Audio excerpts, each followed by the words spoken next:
We're extremely excited at Auburn Career Center to announce our new Industry 4.0 initiative. And part of that initiative is that we have met with our employers and our community to see exactly what is needed for today and tomorrow's workforce. And part of the results of that is our new advanced machining and welding program. The need for these jobs is tremendous. The pay is substantial once you're trained and you are on your own.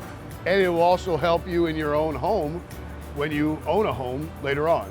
We teach the basics to where they understand what they're doing and how they're set up the tooling properly and how to pick the right tool lengths.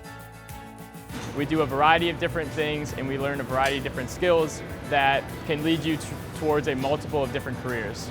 I think the opportunity to get a job while you're still in high school is huge because they're actually getting extra training that you would never get by trying to get a job off the street. I started my paid internship at Swagelok in June of this summer.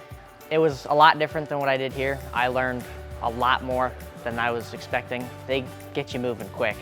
This program has given me a lot of insight on what certain professions are going to be like in the workforce and which direction I would like to go.